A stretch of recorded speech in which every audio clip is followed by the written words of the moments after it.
Hello, everybody. This is Gerald Salenti, and it's Thursday, July 3rd. And in America, they call it July 4th, Independence Day. But again, as our Trends Journal cover shows, Independence Day, pay your taxes, do what you're told. Yep, this country's declined so much in front of our eyes, it's just disgusting. A bunch of little freaks. Pay your taxes. Taxes. This stuff barely existed when this country was founded.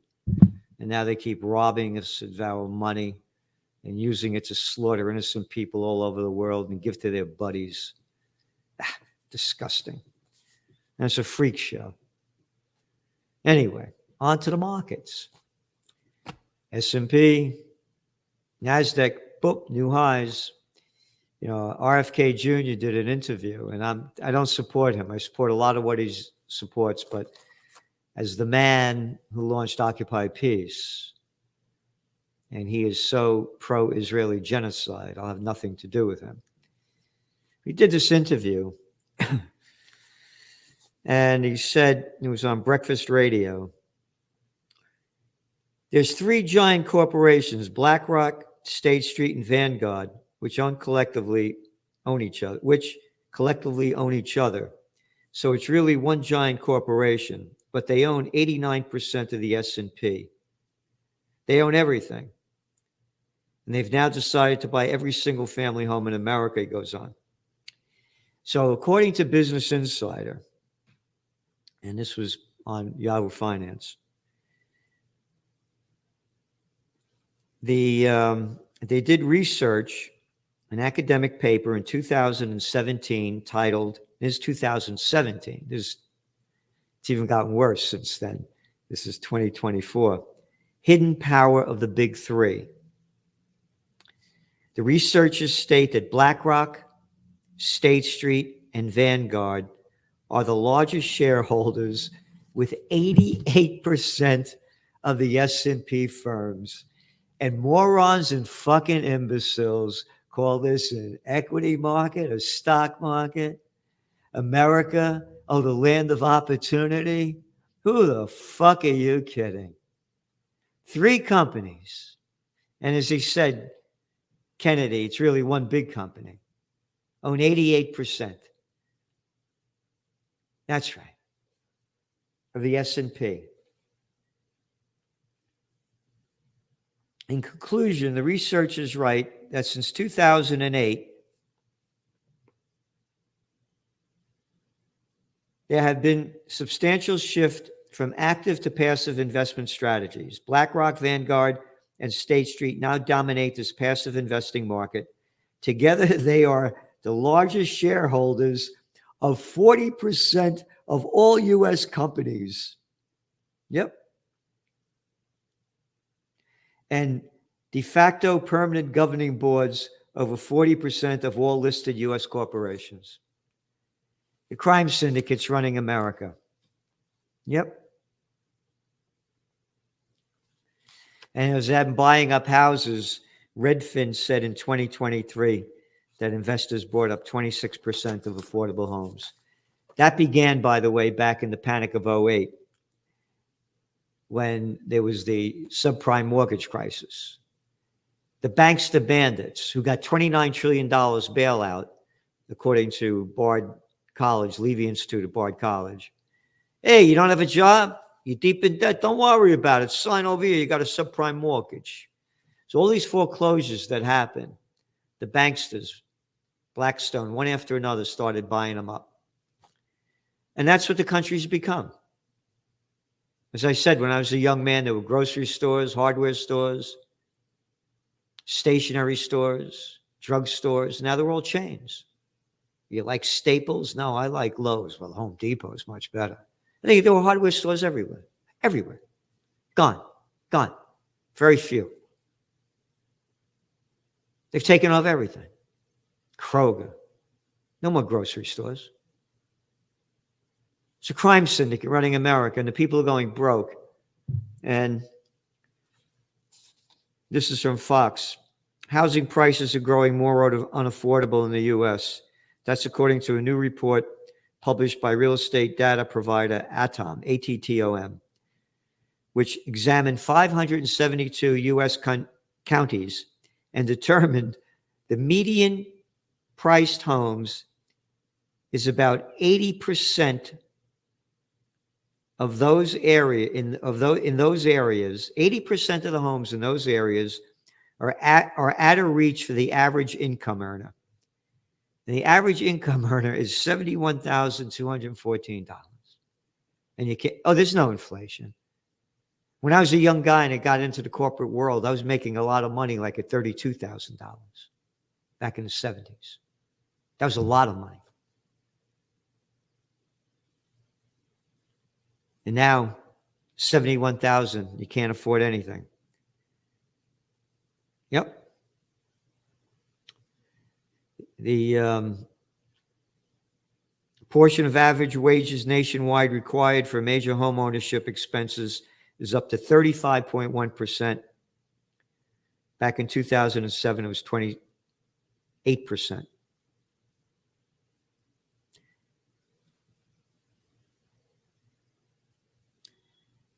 In fact, major home ownership expense on a typical home sold during the second quarter required an annual income, you ready? Almost $91,000 in order to be considered affordable. And that's 25% higher than the average national income. But hey, don't worry about it. We got BlackRock. We got State Street. We got Vanguard. And they run America. Bloomberg. Nearly 1/4 of all office space will be vacant by 2026. No kidding. What's one of our top trends? Office building bust? Banks go bust? Hardly talking about it, because here's an article in today's Wall Street Journal. Private real estate funds face a jump in withdrawals. Starwood Capital Group's move to severely tighten restrictions on investors' withdrawals from its $10 billion real estate fund is rippling through the $90 billion private real estate fund business. Goes on. Why is it rippling? Here's why it's rippling. Ready? Down here. The shrinking fund business is one of the most dramatic signs of commercial property downturn caused by the jump in interest rates and flagging demand in the office sector. Investors who enjoyed outsized returns when real estate boomed have lost money in recent months as property values have fallen. How's that for mainstream media fucking? Oh, come on now. That ain't even bullshit. That's horseshit. Total fucking horseshit. The language that they use. A downturn caused by a jump in interest rates? A fuckface. The downturn was caused by scumbag politicians who locked down the country and forced people to work at home. You got it? And, according to that Bloomberg article, a full 85% of North American organizations polled by brokerage Jones Lang LaSalle, Inc., have implemented hybrid work. And occupancies across U.S. cities is stuck at about 50% of pre-pandemic. It's not pre-pandemic. It's pre-COVID war brought to you by scumbag politicians.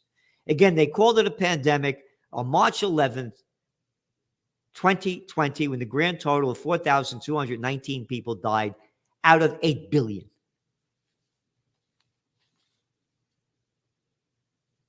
Yep. And occupancy across main, yep. And how about, we won't talk about this, how about all the businesses that used to depend on commuters that have gone out of business? Yeah, but they're only small businesses, the hairstylists, the shoe guys, the restaurants that used to have happy hours and all. They don't count. They don't count. Hey, how's BlackRock doing, huh? Then they go on this is why you subscribe to the Trends Journal. And to subscribe to the Trends Journal, they go into trendsjournal.com. Trendsjournal.com. We're giving you what nobody else in the world is giving you. We're giving you facts, not frauds like these people. And this is what they're blaming it on. Some financial advisors question whether individual investors' appetite for the funds will return, even when the commercial real estate industry rebounds. Warning, bullshit alert. It ain't gonna rebound. It ain't gonna rebound. People aren't going back to work. Your office vacancy rate is going to be near 20%. And again, 85% of North American organizations have implemented hybrid work. And again, all the businesses that depended on the business. There's going to be a banking crisis, the likes of which we've never seen, and no one's talking about it. No one other than the Trends Journal. The banks are going to go bust.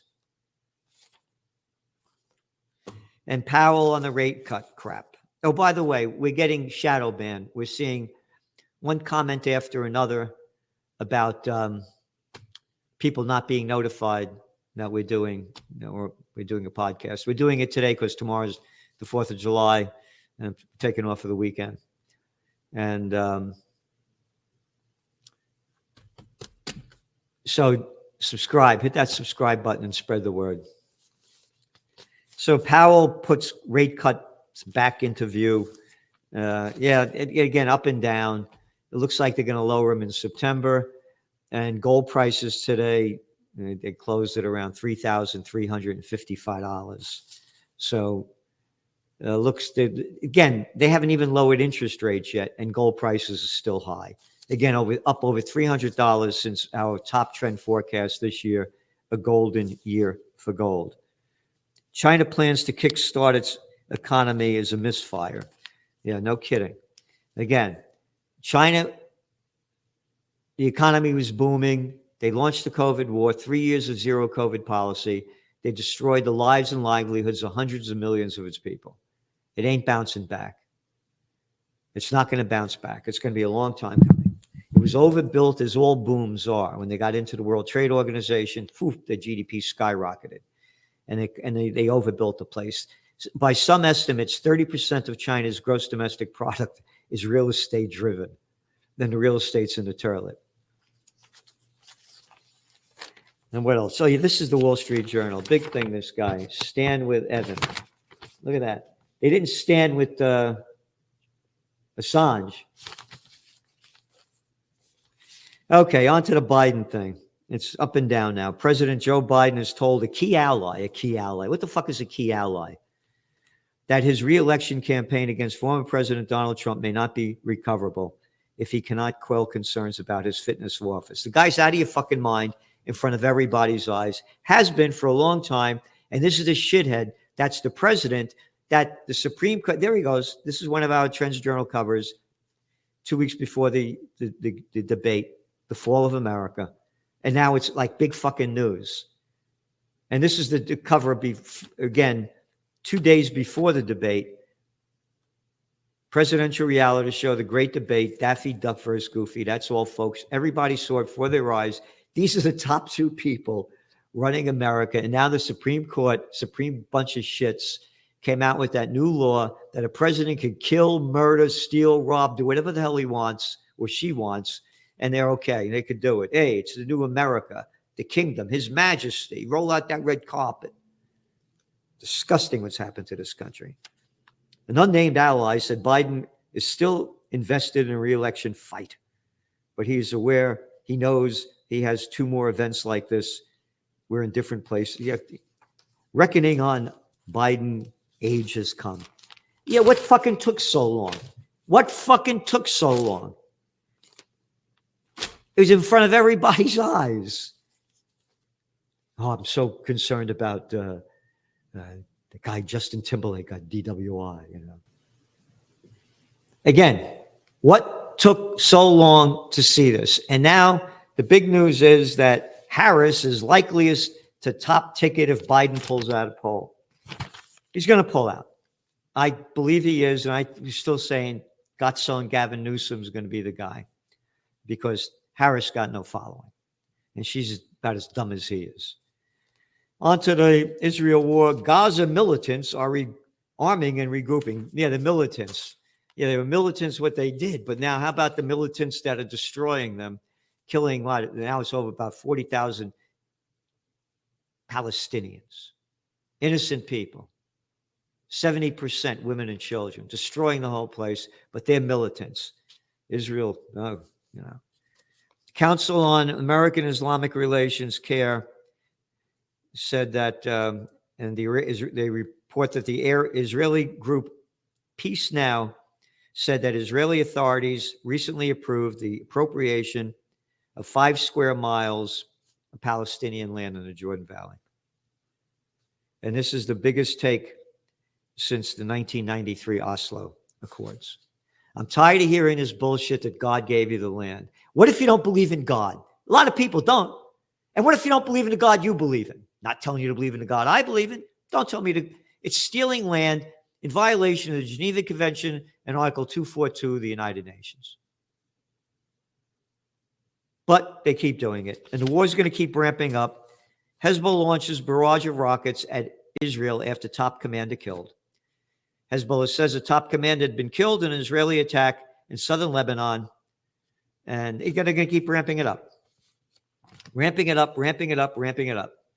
And Iran said, it's in your Trends Journal, if Israel attacks Lebanon heavily, they're going to wipe out Israel because they're going to become involved in it. World War III, and that's why you have to come to our rally on September 28th. Peace and Freedom Rally. 4 corners of freedom, Crown and John Street. Go to occupypeace.com, occupypeace.com. The speakers are going to be Scott Ritter, Judge Andrew Napolitano, Max Blumenthal, Anya Parampil, and others. And we're going to have music, entertainment. We have to unite for peace. We need 1 million people to get here. We got to make the news because they're going to destroy us. That little clown over there in Germany, Olaf Scholz, today said that, in my view, a ceasefire that involves Ukraine capitulation is one that we as Germany must never support. They're going to have to capitulate, fuckface. They're losing. Russia got over 20% of the land that they didn't have before. They're going to have to capitulate. Nope. Because NATO to establish new posts in Kyiv to bolster support, and Germany and Poland joined forces to fend off Russia. Ramping up World War II. Hey, Germany and Poland, joined forces. Germany was great to Poland during World War II. Only slaughtered how many people? No, they're your allies. World War III's begun. If we don't stop it, it's finished. We got maniacs in charge. They're only interested in themselves.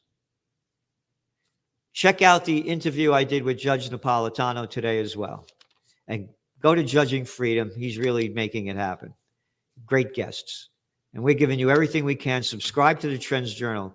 The more subscribers we have, the more we could do. Not in terms of giving you what we're giving you. We're giving you the best we can. But in terms of we get the word out there of truth, justice, and the American way, and the way of the world, life, liberty, and the pursuit of happiness. We give you facts, figures, trend forecasts, trends analysis that you don't get in anywhere else in the world. So thanks for tuning in.